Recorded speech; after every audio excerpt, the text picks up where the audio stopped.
Plus récemment, particulièrement au XIXe siècle, on a donné du Cantique des Cantiques des interprétations plutôt naturalistes, où la physiologie l'emporte sur les chiffres de la mystique, l'allusion au sein et aux cuisses de la bien-aimée.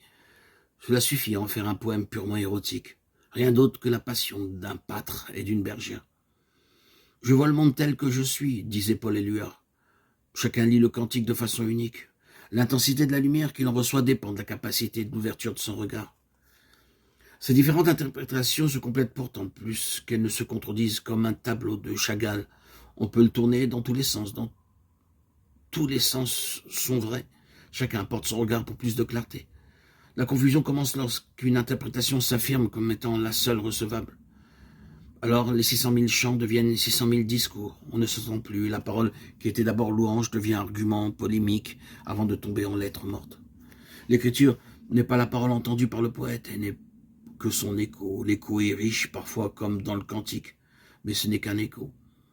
Celui qui n'a pas vécu un grand amour, quelle intelligence aura-t-il du cantique? Que comprendra-t-il à la Bible cette histoire d'amour entre un Dieu jaloux et un peuple infidèle? Que comprendra-t-il au Christ cet homme que l'amour écartèle et ressuscite? C'est que l'amour n'est pas facile.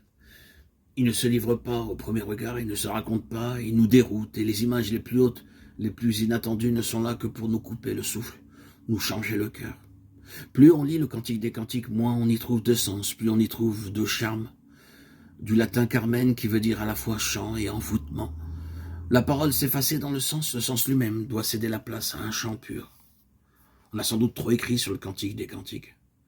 Il faut résister aux commentaires. Trop parler de la bien-aimée ou du bien-aimé les défigure et nous trahit. Le Cantique des Cantiques, plus que tout autre texte, est un lieu privilégié de projection et de transfert, qu'il soit personnel ou collectif.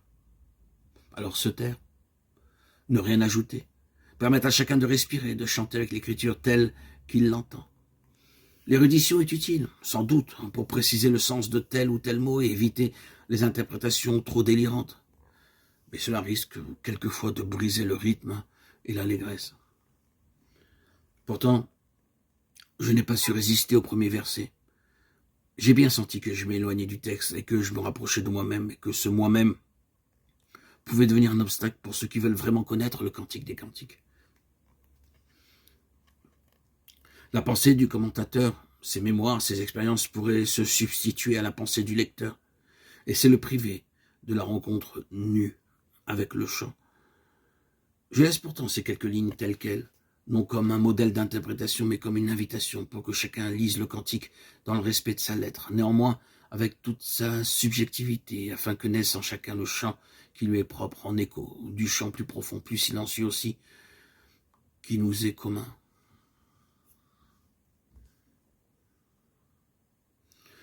Toute exégèse ajoute un voile au bien-aimé et à la bien-aimée. Elle retarde l'étreinte. L'amour n'est pas chose à saisir et à comprendre, c'est le Dieu caché. Tout concept l'idolâtre et le réduit seul, l'étonnement le traduit. Le cantique est à Salomon, l'homme de la shalom, l'homme de la paix. Shlomo, Salomon.